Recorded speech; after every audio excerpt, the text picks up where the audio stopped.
Jasmine Washington stands triumphantly on the airport tarmac, watching as the pilot who humiliated her just hours ago cleans out his locker. Private jets line up behind her father's flagship aircraft, ready to replace an entire airline's cancelled routes. One phone call changed everything, but nobody saw it coming when she first boarded with her business class ticket, wearing her Howard University sweatshirt and carrying dreams bigger than the sky. Before we dive into this incredible story, I'd love to know where you're watching from. Drop your location in the comments, hit that like button, and subscribe to catch more stories of justice being served. How would you react if you were in Jasmine's shoes? Let's find out how one teenager's courage transformed an entire industry. The morning had started with such promise. Jasmine Washington, a 17-year-old black honors student from Chicago, arrived at O'Hare International Airport 3 hours early. She couldn't contain her excitement about flying to New York for the National Youth STEM Innovation Challenge. Her project on sustainable aviation fuel had earned her one of only 20 spots in the prestigious competition. What made this trip even more special was the business class ticket tucked inside her passport holder. For 6 months, Jasmine had worked weekends and evenings at a local cafe, saving every dollar. Her father had offered to pay for the trip, but Jasmine insisted on earning it herself. Success feels different when you work for it, she always said, echoing her father's mantra. Jasmine stood in line at the Skymark Airlines premium check-in counter, dressed in her comfortable Howard University sweatshirt and jeans. The university was her dream school, and wearing the sweatshirt felt like carrying a piece of her future with her. The check-in agent smiled politely as she handed back Jasmine's passport and boarding pass, confirming her business class seat. After breezing through security, Jasmine treated herself to an overpriced airport smoothie, savoring this small taste of independence. When boarding time arrived, she joined the premium passenger line, boarding pass in hand, ready for the comfortable journey she had earned. "Excuse me, miss. This line is for business class passengers only," a stern voice interrupted her thoughts. Jasmine looked up to see a tall man in a pilot's uniform, his name tag reading, Richard Coleman, Senior Captain. "I have a business class ticket," Jasmine replied, holding up her boarding pass. The captain's eyes narrowed as he glanced at the ticket, then back at her Howard sweatshirt and natural hair. "There must be some mistake," Captain Coleman said, his voice carrying across the gate area. "These seats are reserved for preferred customers." Several white passengers in business attire stood behind Jasmine, watching the exchange. "Sir, I paid for this seat," Jasmine insisted, her voice steady despite the heat rising to her cheeks. The gate agent approached, looking uncomfortable. "Is there a problem, Captain Coleman?" the agent asked. "This young woman seems confused about her seating assignment," Coleman replied without looking at Jasmine. "Perhaps you should double-check her ticket." The gate agent reviewed Jasmine's boarding pass. "Her ticket is for business class, seat 3A. Coleman frowned. "That can't be right. That section is fully booked with our frequent flyers." This was a blatant lie, and Jasmine knew it. She had checked the seating chart that morning. "Sir, I saved for months to buy this ticket," Jasmine said, her voice starting to tremble. "Look, we're delaying the flight," Coleman snapped. "Just take a seat in economy, and we'll sort this out later." A flight attendant named Whitney Peterson watched the entire exchange but remained silent, her eyes downcast. Around them, white passengers continued boarding business class without any questions or obstacles. Humiliated and fighting back tears, Jasmine finally relented. She couldn't miss this flight, and the argument was creating a scene. The gate agent quietly rebooked her to an economy seat, muttering apologies without making eye contact. As Jasmine made her way to the back of the plane, she found herself seated next to an elderly black woman who introduced herself as Gladys Turner. "I saw what happened at the gate," Gladys whispered once they were airborne. "That wasn't right." "It happens all the time," Jasmine replied, trying to sound casual though her hands were still shaking. "Not without consequences, it doesn't," Gladys said, her voice firm with the wisdom of someone who had seen too much injustice in her lifetime. I marched with Dr. King in Selma. We didn't walk those miles so you could be treated this way in 2025. When the drink service began, Captain Coleman emerged from the cockpit to personally greet the business class passengers. Passing through economy, he spotted Jasmine and smirked. "More comfortable back here with your own kind, isn't it?" he muttered, just loud enough for her to hear. That was the moment Jasmine decided she wouldn't remain silent. She discreetly took out her phone and began recording each interaction with the flight crew. Throughout the 3-hour flight, she documented how her requests for water were ignored while white passengers received prompt service. When she pressed the call button, no one came for 20 minutes. By the time the plane touched down at JFK Airport, Jasmine's excitement about the competition had been overshadowed by anger and humiliation. But thanks to Gladys's encouragement, that anger was crystallizing into determination. As passengers prepared to disembark, Jasmine pulled out her phone and made a call. Terrence Washington was in the middle of a board meeting when his private phone vibrated. Seeing his daughter's name flash on the screen, he excused himself immediately. Jasmine never called during school hours unless it was important. "Hey, Jazzy," he answered, stepping into his private office overlooking the Chicago skyline, where the headquarters of Washington Enterprises occupied the top 10 floors of a gleaming skyscraper. From humble beginnings as a cargo handler at this very airport 30 years ago, Terrence had built Washington Enterprises into a billion-dollar aviation logistics company that now provided services to over 60% of North American airlines. His company managed everything from fuel delivery to baggage systems, making it an invisible but essential backbone of the air travel industry. Despite his success, Terrence had raised Jasmine with a strong work ethic and humility. He insisted she use her mother's maiden name, Morris, when traveling or applying for programs. "Your achievements should be your own," he always told her. "Not handed to you because of who your father is." This philosophy stemmed from Terrence's own journey. As a young black man trying to break into the aviation industry in the 1990s, he had faced countless doors slammed in his face. Each rejection only strengthened his resolve. He eventually started his company with a single fuel truck and a contract with a regional airline, gradually expanding through grit, intelligence, and strategic vision. "Dad," Jasmine's voice cracked on the other end of the line. Terrence immediately straightened in his chair. His daughter never cried easily. "What's wrong, baby girl?" he asked, already signaling his assistant through the glass wall to clear his schedule. "I'm at JFK," Jasmine said, her voice echoing in what sounded like a bathroom. Something happened on the flight. As Jasmine recounted her experience, Terrence's expression darkened. His free hand curled into a fist on his mahogany desk. The name Richard Coleman sounded familiar, and not in a good way.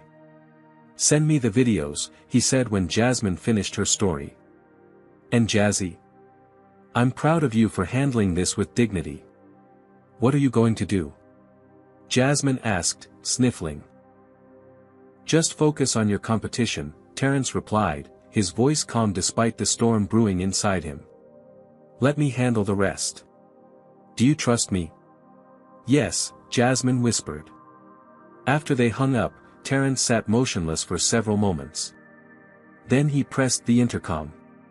"Olivia, get me everything we have on Richard Coleman at Skymark Airlines. And set up a call with Bradford Wells." Bradford Wells was the CEO of Skymark, a mid-sized airline that had been struggling financially for years. What Wells didn't know was that Terrence had been considering acquiring Skymark as part of his company's expansion. Those plans had just changed dramatically. As Terrence waited for information, he thought back to his own experiences with discrimination. The time a flight attendant had asked to see his first-class ticket 3 times. The occasions when airport security randomly selected him for additional screening on every single flight for a year. The meetings where he was mistaken for the janitor despite wearing a $3,000 suit. He had worked tirelessly to create a world where his daughter wouldn't face those same barriers. Yet here she was, calling him in tears from an airport bathroom because some pilot couldn't believe a young black woman belonged in business class.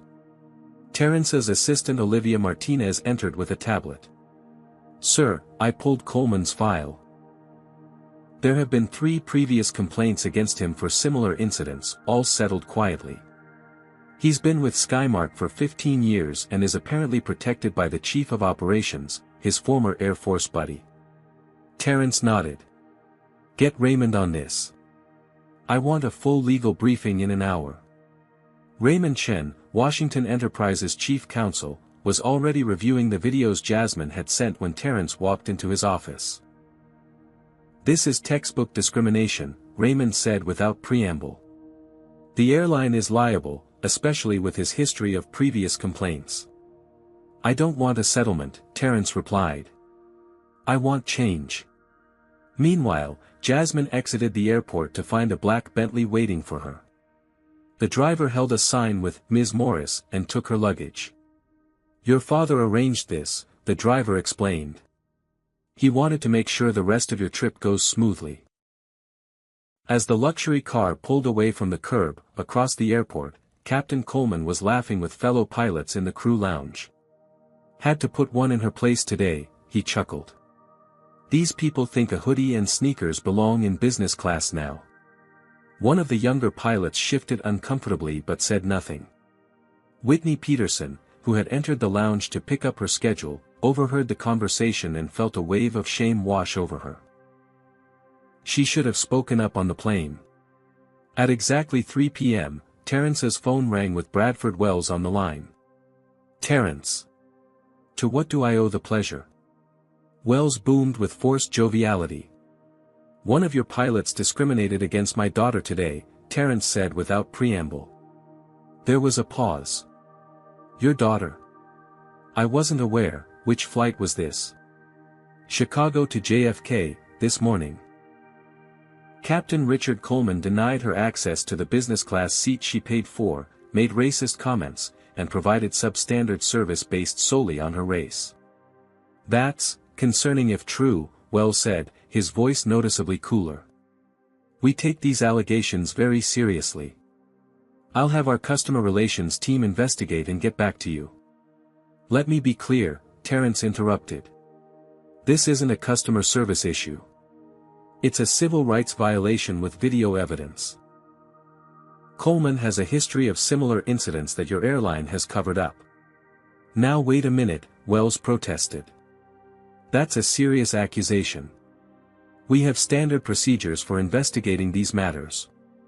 Your standard procedures have failed repeatedly. I'll expect your call by the end of the day with details on Coleman's termination and your plan to address the systemic issues at Skymark." "Termination? That's not how this works, Terrence. We need to conduct an internal investigation, gather statements, review evidence." "You have until 5 p.m., Terrence said before ending the call. What happens when a company values protecting its employees over serving its customers with dignity? Have you ever witnessed discrimination and wondered what you could do about it? Comment number 1 if you've ever experienced or witnessed unfair treatment while traveling, and hit that like button if you believe companies should be held accountable for their employees' actions. Subscribe to see how Jasmine and her father take on an entire airline industry's toxic culture. Now, let's see how Terrence Washington puts his resources to work. The moment Terrence hung up with Bradford Wells, he activated his executive team. As the founder and CEO of Washington Enterprises, he had built a corporate culture that prized efficiency and thorough investigation. Within minutes, his corner office transformed into a war room. "Olivia, I need everything on Richard Coleman. Not just his employment record, but personal background, social media, previous employers, the works," Terrence instructed his assistant. Olivia Martinez nodded, already typing furiously on her tablet. "I've got our security team pulling his personnel file from our database. As a vendor for Skymark, we should have access to basic employment verification data." Raymond Chen spread documents across the conference table. "I've reviewed the video Jasmine sent. It's damning, Terrence. Clear case of discriminatory treatment. The comment about being with her own kind alone gives us grounds for a substantial lawsuit. Terrence paced the length of his office, the Chicago skyline a blur beyond the floor-to-ceiling windows. This isn't about money, Raymond. I want structural change. Understood, Raymond replied. But the threat of financial penalty is our leverage. Olivia looked up from her tablet. Sir, I've got Coleman's file. This isn't his first offense. There are 3 previous formal complaints about discriminatory behavior, all settled with NDAs. 2 from passengers and 1 from a flight attendant who quit shortly after filing her complaint. Terrence stopped pacing. Find that flight attendant. Already on it, Olivia confirmed. Another executive entered the room. Terrence, I've run the numbers. Washington Enterprises currently provides 63% of Skymark's logistics support, including 90% of their fuel services. If we terminated our contracts, they'd be grounded within 72 hours. Terrence nodded grimly. Prepare the termination paperwork, but don't file it yet. I want to give Wells a chance to do the right thing. As his team worked, Terrence's mind drifted back to his early days in the industry. He remembered an incident from 30 years ago when, as a young engineer, he was escorted out of a first-class lounge despite having the correct credentials. The humiliation still burned fresh in his memory. He had promised himself then that when he had the power to prevent such indignities, he would use it. His phone chimed with a text from Jasmine. She had sent another video, this one clearly showing Coleman's smirk as he passed her in economy class and made his own kind comment. The audio was crystal clear.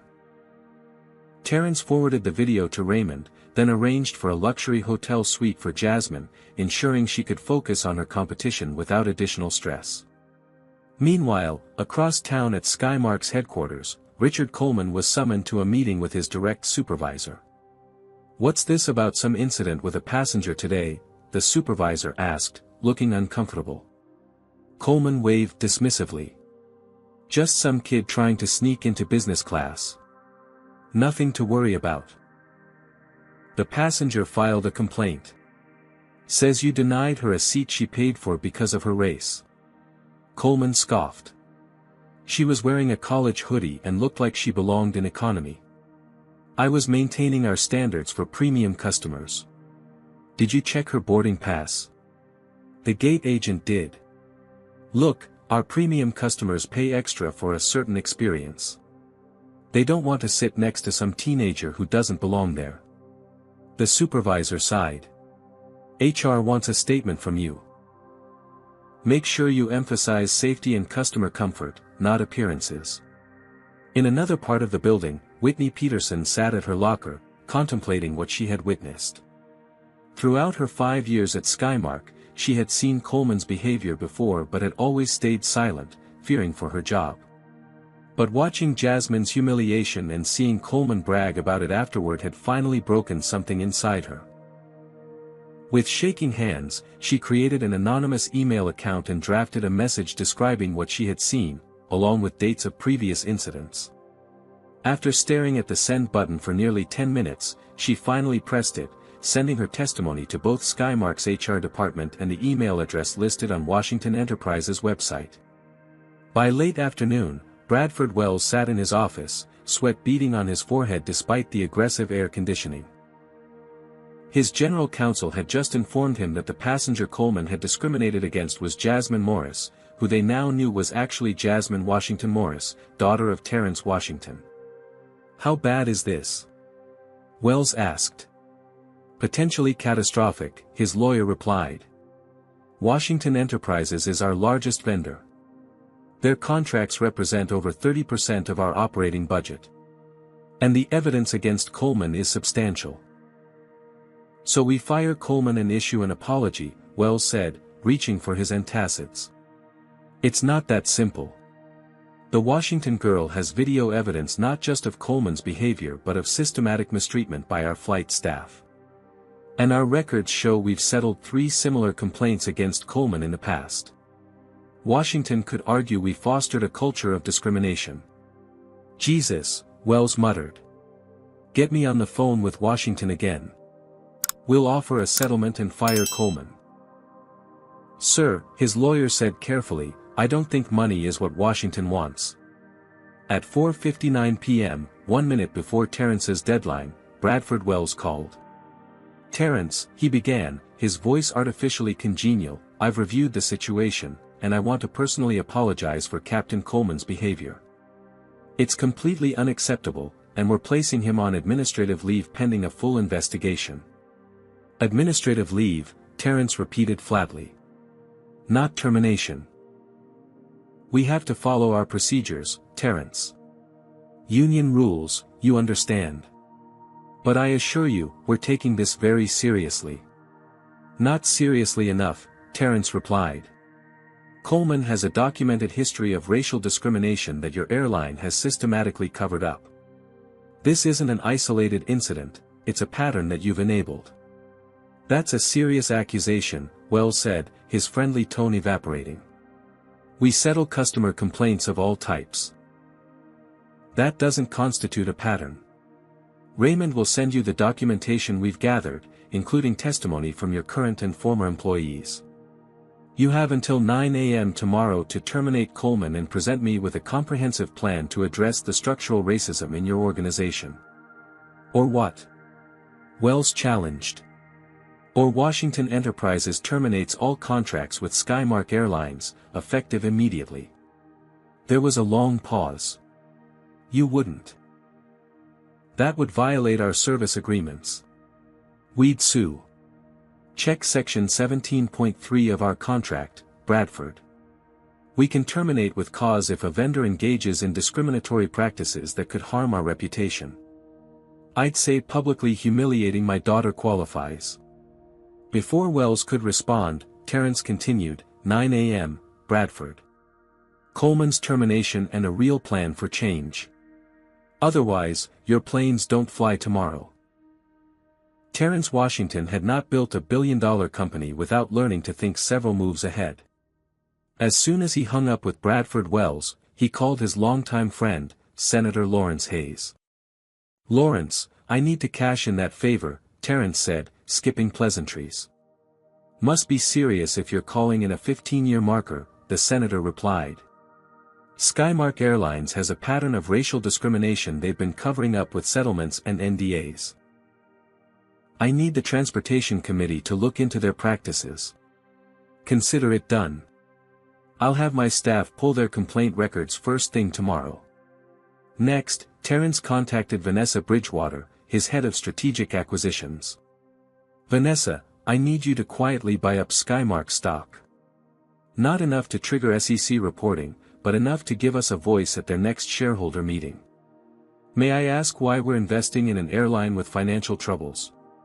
Vanessa asked. We're not investing. We're gaining leverage. Meanwhile, Jasmine arrived at the Waldorf Astoria in Manhattan, where the hotel manager personally escorted her to a corner suite with views of the city skyline. Your father arranged everything, Ms. Morris, the manager explained, using the name on her registration. If you need anything at all during your stay, please don't hesitate to call me directly. Once alone, Jasmine sat on the plush king-sized bed and finally allowed herself to cry. The stress of the day, the humiliation, and the frustration poured out.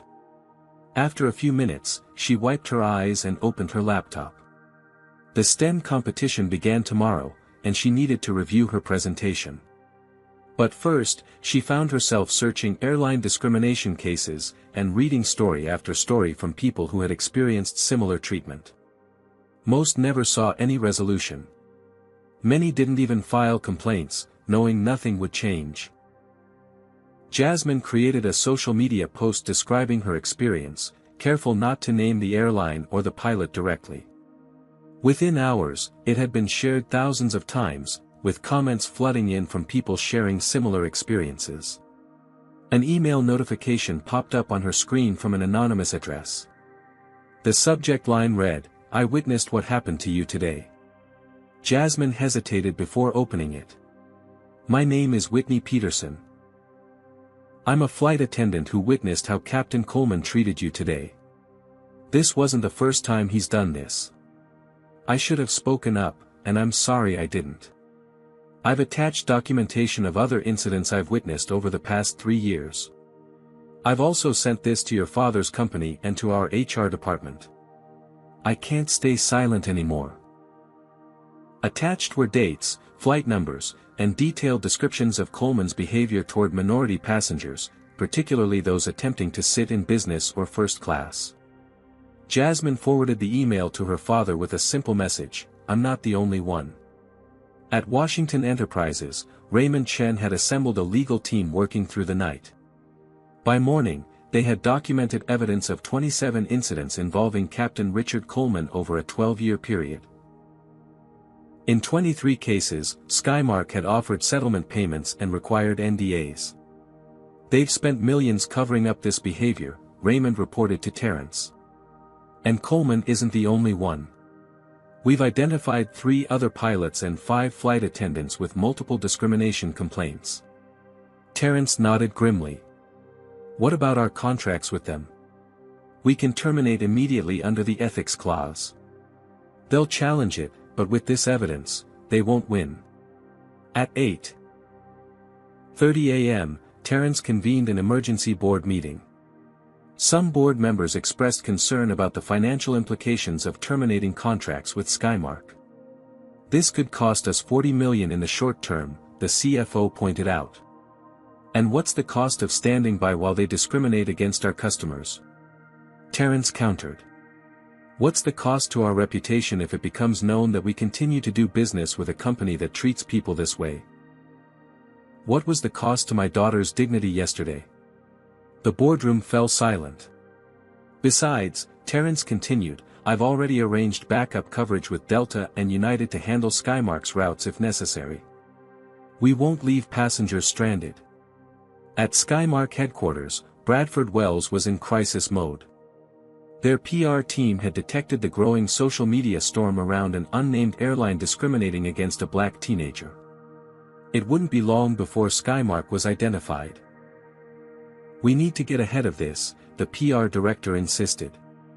"Issue a statement about our commitment to diversity and inclusion." "Empty statements won't cut it," Wells' general counsel warned. "Washington has us by the throat. His company literally keeps our planes in the air." Wells loosened his tie, feeling the walls closing in. "What do we know about this girl? Maybe there's another angle here." "Sir," his assistant interrupted, "Captain Coleman is here to see you." Richard Coleman strode into the office with the confidence of someone who believed himself untouchable. "This is ridiculous, Brad. You know me.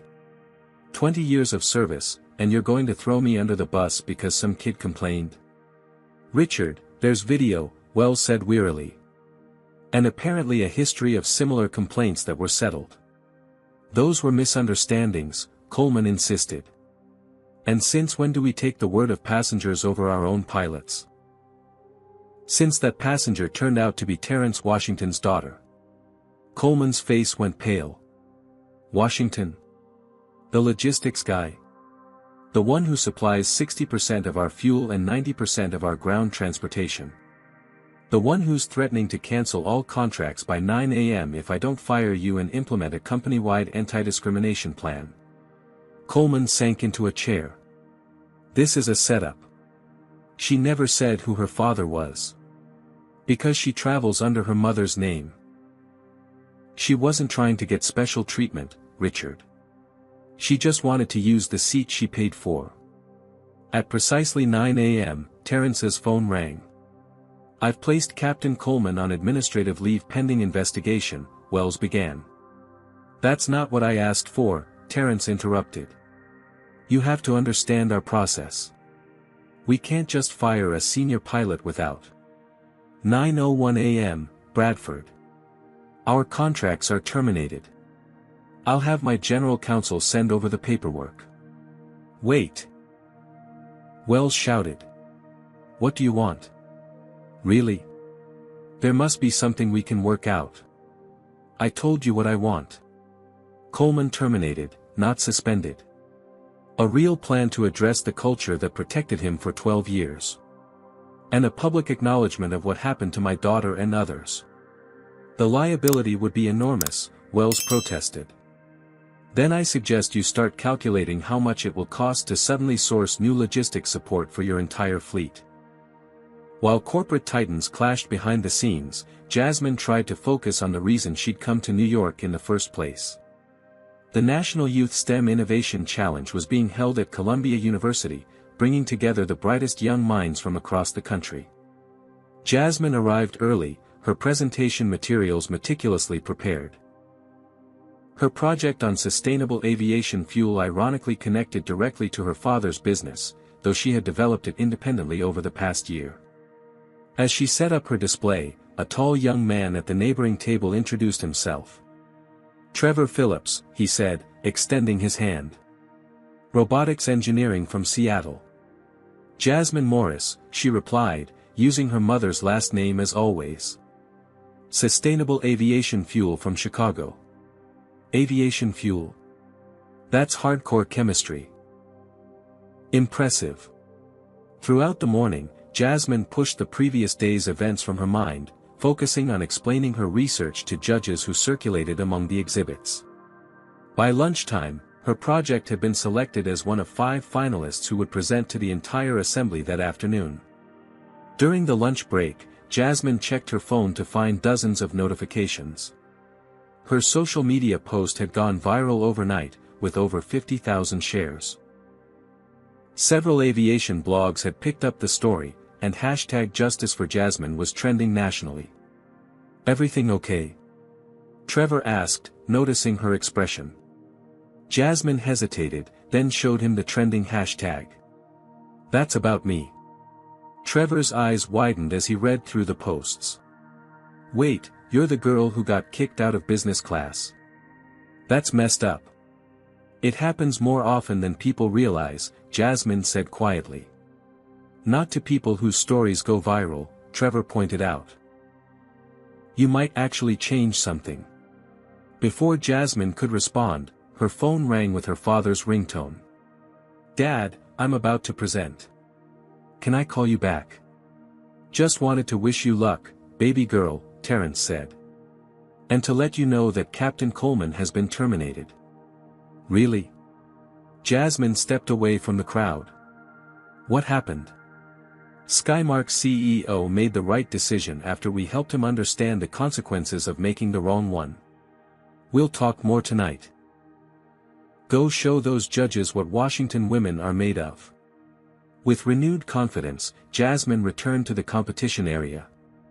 When her turn came to present, she spoke with passion about the environmental impact of traditional aviation fuels and her innovative approach to creating sustainable alternatives. "My solution reduces carbon emissions by 64% while maintaining the energy density required for commercial flights," she concluded. "And the production process can be implemented using existing refinery infrastructure, making it economically viable for immediate adoption." The judges were visibly impressed, and when the winners were announced that evening, Jasmine took second place, earning a $20,000 scholarship and an internship opportunity with NASA's Environmental Engineering Division. As the competition concluded, Jasmine found herself surrounded by reporters who had somehow learned she was the teenager from the viral discrimination story. "Jasmine, can you tell us what happened on that Skymark flight?" one reporter called out. Surprised, Jasmine looked around to see Trevor giving her an apologetic shrug. "Sorry," he mouthed. "They overheard us talking." Taking a deep breath, Jasmine decided to speak her truth. "Yesterday, I was denied the business class seat I had saved for months to purchase, solely because the pilot didn't believe someone who looks like me belonged there." "How did that make you feel?" another reporter asked. "Like my humanity was being questioned," Jasmine replied honestly. "But this isn't just about me. It's about a pattern of discrimination that affects countless travelers who don't have the platform I've been given to speak out." Her poised response, coupled with her academic achievement, made for a powerful narrative. By nightfall, national news networks were picking up the story, and Skymark Airlines was facing a public relations nightmare.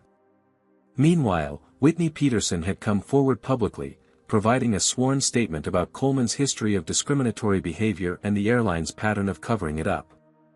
Other Skymark employees, emboldened by Whitney's courage, began sharing similar accounts. Skymark stock plummeted 15% in after-hours trading as investors anticipated potential lawsuits and boycotts. Bradford Wells desperately tried to contain the damage, issuing a statement that the airline had zero tolerance for discrimination and was investigating the matter thoroughly. But the situation was spiraling beyond his control. The Transportation Department announced it was reviewing Skymark's compliance with civil rights regulations. Consumer advocacy groups called for a boycott. And social media continued to amplify the story, with celebrities and influencers sharing Jasmine's experience and adding their own accounts of discrimination in the travel industry. That evening, Richard Coleman attempted to salvage his reputation by reaching out to Jasmine through the hotel. "Ms. Morris, I believe we had a misunderstanding yesterday," his message began. "I'd like to apologize personally and explain my actions." Jasmine showed the message to her father when he arrived at her hotel suite that evening. "He's panicking," Terrence observed. "Skymark terminated him, and no other airline will touch him now. His career is effectively over." "Should I respond?" Jasmine asked. Terrence considered the question carefully. "That's entirely your decision. But remember, you don't owe him your time or forgiveness." Jasmine stared at the message for a long moment before deleting it. "He had his chance to treat me with dignity yesterday. I'm not interested in helping him feel better about himself now." Terrence smiled proudly. "Wells wants to meet with us tomorrow. Says he has a proposal. Do you think anything will really change?" Jasmine asked skeptically. "That depends on what happens in the meeting," Terrence replied. "And how far we're willing to push. Have you ever wondered what happens when powerful people are forced to confront their biases?" Comment number 1 if you believe real change requires consequences, and hit that like button if you think more companies should be held accountable for enabling discrimination. Subscribe now to see if justice will truly be served in this confrontation. Will Jasmine stand her ground against the people who humiliated her, or will corporate damage control silence the truth? The meeting was scheduled for 10 a.m. in a private conference room at the Four Seasons Hotel. Jasmine sat beside her father, drawing strength from his calm presence. Across the table sat Bradford Wells, Skymark CEO, flanked by his general counsel and head of public relations. Richard Coleman sat at the far end, looking considerably less confident than he had on the aircraft. "Thank you for agreeing to this meeting," Wells began, his voice professionally contrite. "First, I want to personally apologize to you, Ms. Washington, for your experience on our airline. It falls far below the standards we set for customer service." "Morris," Jasmine corrected. "I use my mother's last name when I travel. And what happened wasn't poor customer service. It was racial discrimination." Wells shifted uncomfortably. "We take these allegations very seriously." "They're not allegations," Terrence interrupted. "There's video evidence, multiple witnesses, and a documented pattern of similar incidents. Regardless," Wells continued, "we want to make this right. Captain Coleman has prepared an apology, and we're prepared to offer compensation for your distress." Coleman cleared his throat. "Ms. Morris, I sincerely apologize if my actions made you feel unwelcome on our flight. It was never my intention to discriminate against you.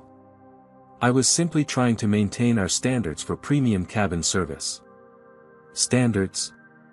Jasmine repeated, her voice steady despite her racing heart. "What standards exactly?" "I had a valid business class ticket that I purchased with money I earned. I was dressed comfortably but appropriately for a flight. The only standard I failed to meet was being white." Coleman flushed. "That's not fair. I would have questioned anyone who seemed out of place in business class." "Out of place," Jasmine echoed. "That's exactly the problem.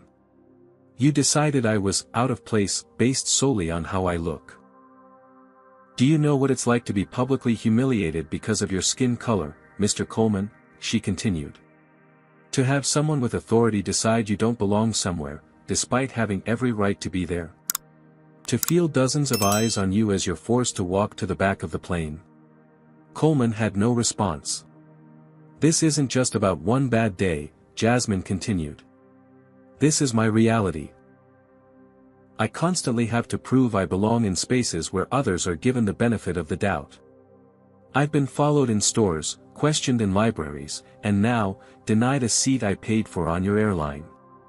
Wells interjected. Ms. Morris, we hear you. That's why we've placed Captain Coleman on administrative leave and are conducting a thorough investigation. Administrative leave? Terrence raised an eyebrow. I thought we discussed termination. Before Wells could respond, the conference room door opened, and Whitney Peterson walked in, accompanied by Raymond Chen.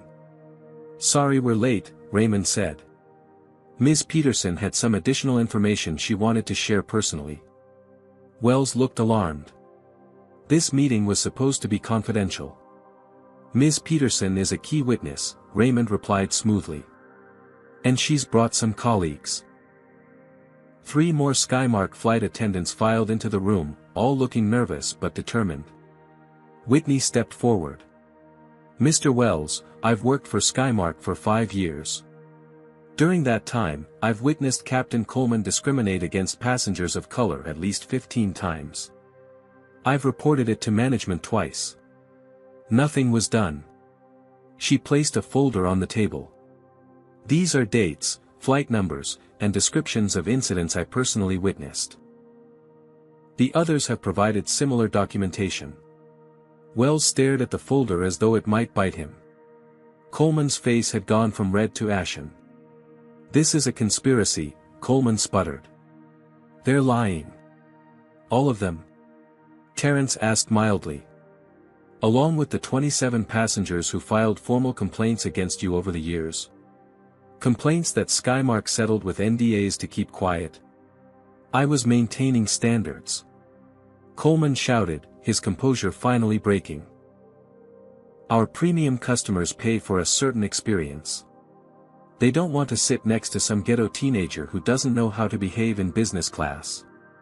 The room fell silent. Even Wells looked shocked at Coleman's outburst. And there it is, Terrence said quietly. The real Richard Coleman. Wells recovered first. Captain Coleman, you're terminated, effective immediately. Please leave this meeting. You can't fire me. Coleman protested. I have a contract. The union will. Leave now, or I'll have security escort you out, Wells said firmly. And be assured, we'll provide all evidence of your misconduct to the pilots' union. As Coleman stormed out, Wells turned back to Terrence and Jasmine. I hope this demonstrates our commitment to addressing this situation. Firing one bigot isn't enough, Terrence replied. Your airline protected him for years. You settled complaints instead of addressing the underlying issues. You created a culture where Whitney and her colleagues were afraid to speak up. What do you want? Wells asked, deflated. Systemic change, Jasmine said, surprising everyone by speaking up. Training isn't enough. You need accountability. Independent oversight. Transparent reporting of discrimination complaints. And consequences for managers who bury these issues. Wells looked at the young woman with new respect. That's a substantial undertaking. It's the bare minimum, Terrence countered. And to ensure you follow through, Washington Enterprises is terminating all logistics contracts with Skymark, effective immediately. You can't be serious, Wells gasped. That would ground our entire fleet. I'm deadly serious, Terrence replied. My company won't do business with an organization that allows my daughter, or anyone who looks like her, to be treated as less than human. But the passengers, the economic impact, should have been considered before you created a culture of discrimination, Terrence finished for him. My team has already arranged for other airlines to cover your routes. Your passengers will be accommodated. Your shareholders, however, might have some questions for you at the next board meeting. Wells slumped in his chair, defeated. What would it take to salvage this relationship? Jasmine looked at her father, who nodded for her to continue. A complete overhaul of your training and reporting systems, she began. Independent auditors to review all discrimination complaints. A diverse leadership team with real authority. Public reporting of incidents and resolutions. And a substantial investment in programs that create pathways for minorities in aviation. You've given this some thought, Wells observed. I've lived this reality my entire life, Jasmine replied. The question is whether you're ready to change it. News of Washington Enterprises terminating its contracts with Skymark spread through the business world like wildfire. By market opening, Skymark stock had plummeted 40%, triggering circuit breakers that temporarily halted trading. The aviation industry was in chaos. Skymark operated over 300 daily flights, and suddenly, they had no way to fuel their aircraft or transport luggage. Passengers arrived at airports to find their flights cancelled, with harried gate agents trying to rebook them on other carriers. Bradford Wells appeared on CNBC, attempting to project confidence. We're experiencing temporary operational challenges due to a vendor transition. We expect to resume normal operations within 48 hours. But industry insiders knew better. Without Washington Enterprises' logistics support, Skymark would need to negotiate emergency contracts with multiple providers at premium rates. Even if they succeeded, it would take days to restore operations and cost millions in additional expenses. Meanwhile, Richard Coleman had gone on the offensive, giving an interview to a sympathetic radio host. This is cancel culture at its worst, he claimed. One complaint from a teenager with a powerful father, and suddenly my 20-year career is over. What happened to due process? What happened to standing by your employees? His comments only fueled the fire. Social media exploded with people sharing their own experiences of discrimination on Skymark flights, often naming specific employees. The hashtag boycott Skymark was trending nationwide. For Jasmine, the spotlight brought unwanted attention. As she prepared to return to Chicago, her phone buzzed constantly with messages from journalists seeking interviews and, more disturbingly, with hate mail from people accusing her of playing the race card to get special treatment. Maybe I should have just stayed quiet, she confided to Trevor, who had accompanied her to the airport. They had grown closer during the competition, bonding over their shared passion for science and their experiences as minorities in STEM fields. If you had stayed quiet, nothing would change, Trevor assured her. You're making a difference, not just for yourself but for everyone who's ever been made to feel they don't belong. As they waited for her flight, an elderly black couple approached Jasmine hesitantly. Excuse me, the woman said. Are you Jasmine Morris? From the news? Jasmine nodded cautiously. I just wanted to thank you, the woman continued, her eyes welling up. My husband and I have been flying for 50 years, and we've experienced what you went through more times than I can count. No one ever believed us. No one ever did anything about it. What you're doing matters. Jasmine hugged the woman, fighting back tears of her own. As they parted, she noticed Gladys Turner watching from nearby. Quite an impact you're making, young lady, Gladys observed, approaching with her rolling suitcase. I never meant for it to become this big, Jasmine admitted. Sometimes, it takes one person standing up to start an avalanche of change, Gladys replied. By the way, I've been in touch with a civil rights attorney friend of mine. We're filing a class action lawsuit against Skymark on behalf of passengers who've experienced discrimination. Would you be willing to be a witness? Jasmine agreed, and they exchanged contact information before parting ways. Back in Chicago, Terrence faced pushback from some board members concerned about the financial implications of terminating the Skymark contracts. This could cost us $60 million in annual revenue, the CFO pointed out during an emergency board meeting. And what's the cost of compromise? Terrence countered. When we started this company, we established core values. Dignity and respect for all people was number one. Are we willing to sacrifice that for profit? It's not about profit, another board member argued. It's about fiduciary responsibility to our shareholders. Our shareholders invested in a company with principles, Terrence responded. Besides, we've already secured contracts with Delta and United to replace the Skymark business. Yes, there will be a short-term hit, but long-term, we'll be working with more stable, ethical partners. After 2 hours of debate, the board voted to support Terrence's decision, with the stipulation that he develop a strategy to mitigate the financial impact. Meanwhile, Skymark's board of directors had convened their own emergency meeting. The company's stock had fallen by nearly 50%, wiping out billions in market value. Major institutional investors were demanding answers.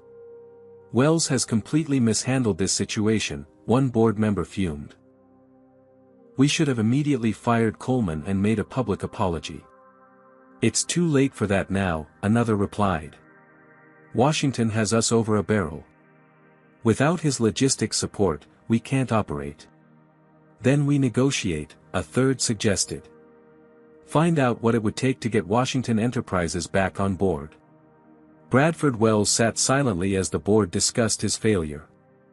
His career was effectively over, but he still had one last chance to salvage the company. Washington has made his demands clear, Wells finally spoke up. A complete overhaul of our anti-discrimination policies and practices. Independent oversight. Diverse leadership. And a substantial investment in creating opportunities for minorities in aviation. That could cost millions, a board member objected. And how many millions are we losing each day our planes are grounded? Wells countered. How much will the class action lawsuit cost us? How long will it take to rebuild our reputation? By the end of the meeting, the board had authorized Wells to negotiate terms with Terrence Washington, with the understanding that his resignation would follow once the crisis was resolved. That evening, Jasmine sat in her bedroom in Chicago, overwhelmed by the magnitude of what her single phone call had set in motion. Thousands of passengers had their travel disrupted. An entire airline was on the brink of collapse.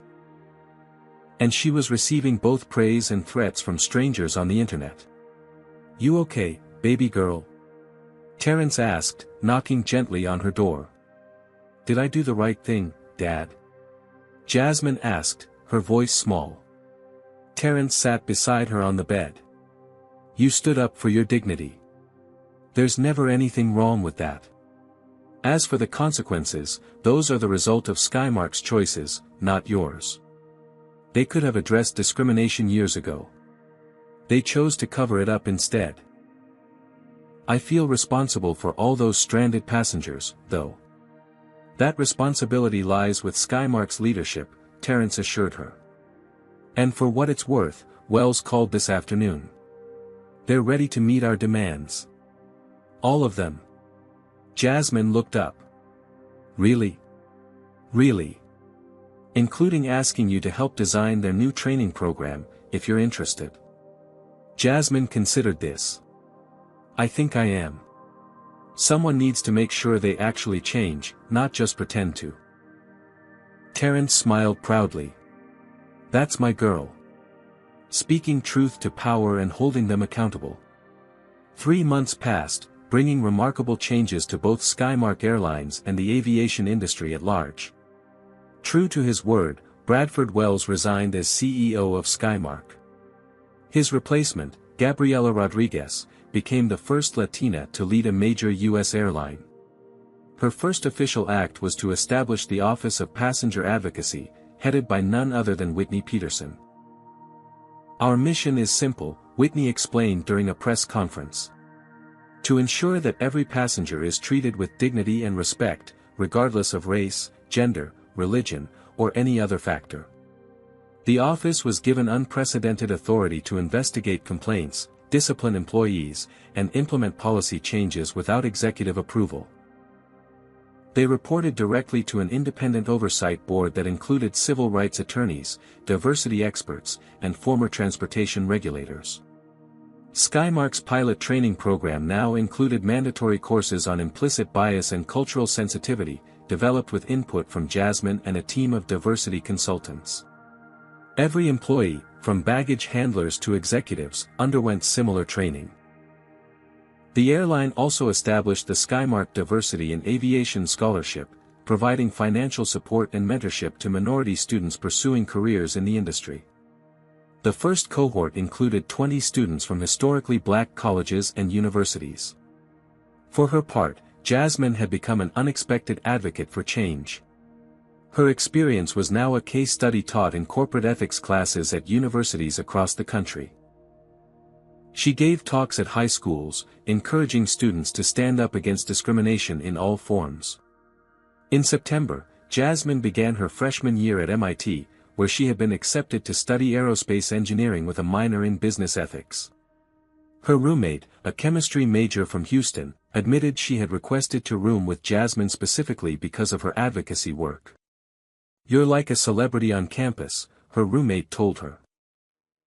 "Everyone knows about the girl who took down an airline." "I didn't take down an airline," Jasmine protested. "I just wanted to sit in the seat I paid for."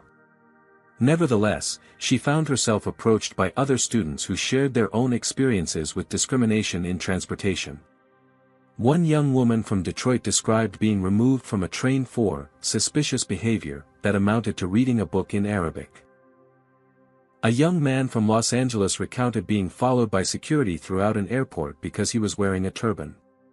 "The difference is, I didn't have a father who could shut down the whole operation," the young man pointed out. "Most of us just have to accept the humiliation and move on." His words stayed with Jasmine. She realized that her case had garnered attention primarily because of her father's position of power. How many others suffered similar or worse discrimination without recourse? She brought this concern to her father during their weekly video call. "You're right," Terrence acknowledged. "Your situation is the exception, not the rule. That's why I've been working on something new." He explained that Washington Enterprises was establishing an advocacy foundation to provide legal and financial support to victims of discrimination who lacked the resources to seek justice themselves. "We're calling it the Dignity Initiative," Terrence said. "And I'd like you to sit on the board, if you're interested. Your perspective would be valuable." Meanwhile, Richard Coleman had indeed struggled to find employment in the aviation industry. His name had become synonymous with discrimination, and no airline was willing to risk the association. He eventually found work as a flight instructor at a small regional school, where his interactions with students were closely monitored. Gladys Turner's class action lawsuit against Skymark had forced the airline to establish a $50 million settlement fund for passengers who had experienced discrimination. More importantly, it required Skymark to publish annual reports detailing all discrimination complaints and their resolutions. This transparency requirement spread to other airlines, who recognized the potential liability of covering up similar incidents. Several carriers proactively established their own passenger advocacy offices and revised their training programs. Whitney Peterson, now a vice president at Skymark, invited Jasmine to speak at the graduation ceremony for the airline's first class of diverse pilot recruits. "When I was removed from my seat that day, I never imagined it would lead to this," Jasmine told the audience of 40 new pilots, over half of whom were women or people of color.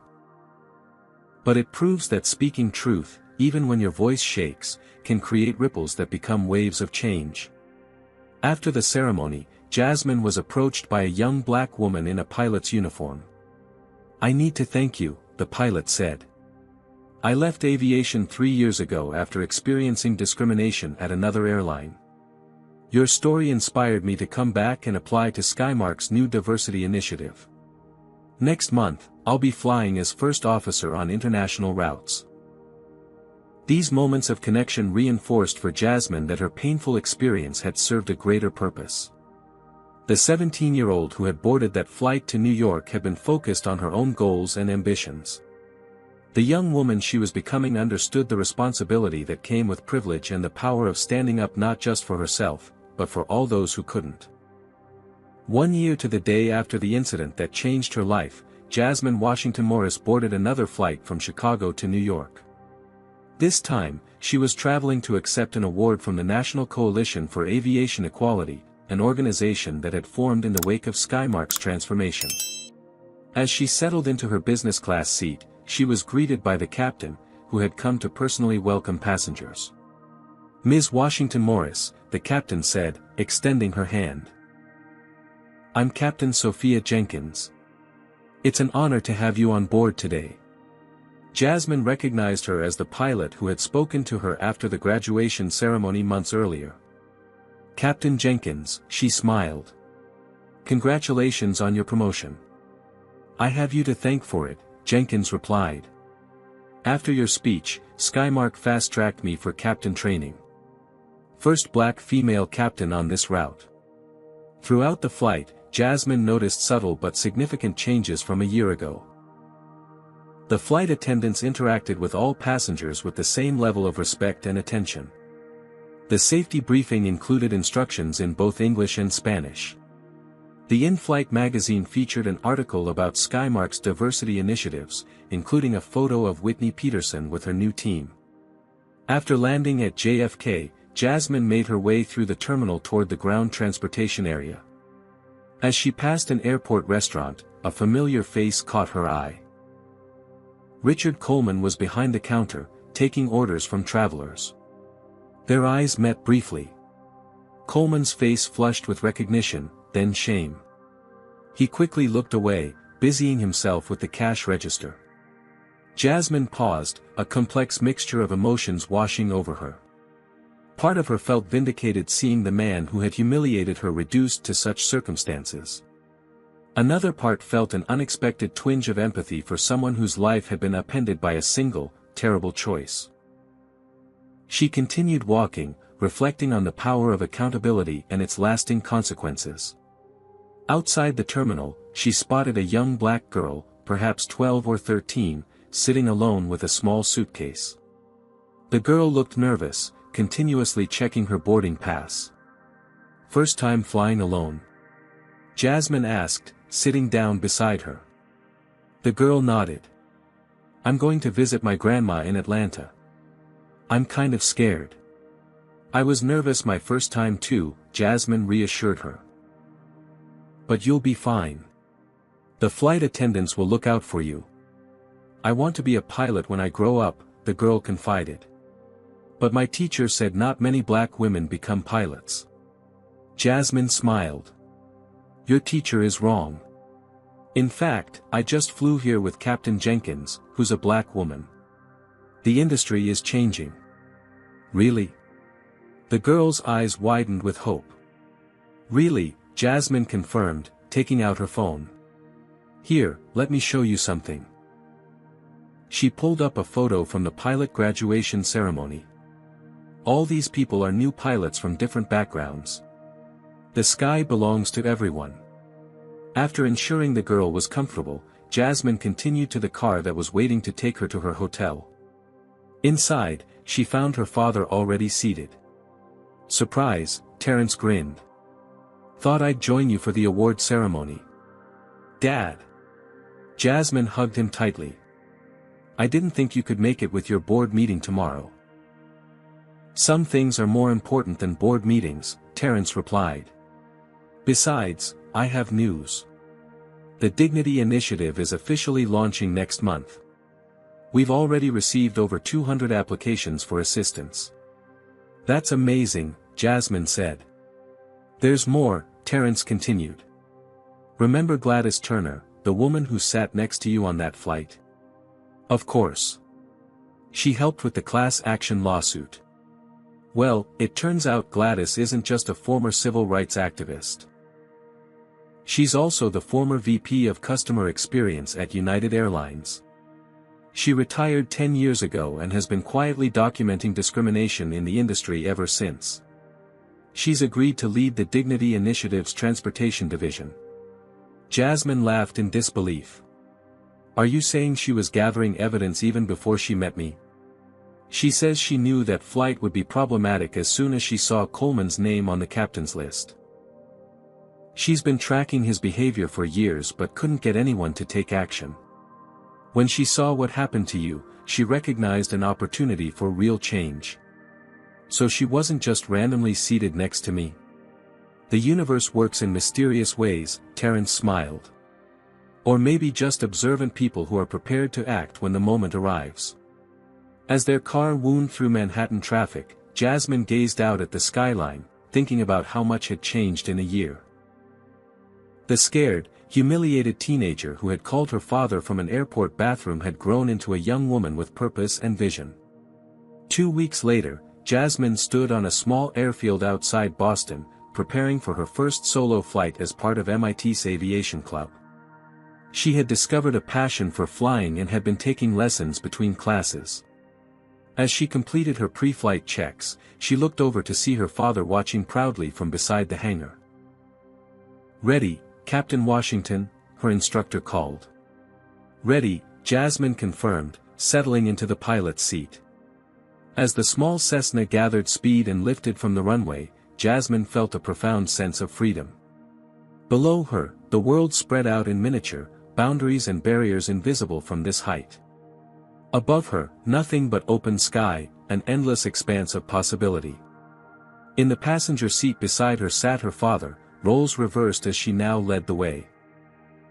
His expression showed absolute trust in her abilities, his pride evident in the way he watched her confidently handle the controls. "You know," Terrence said over the headset, "when you called me that day from JFK, I was ready to tear that airline apart just for hurting you. I never imagined we'd end up changing the entire industry."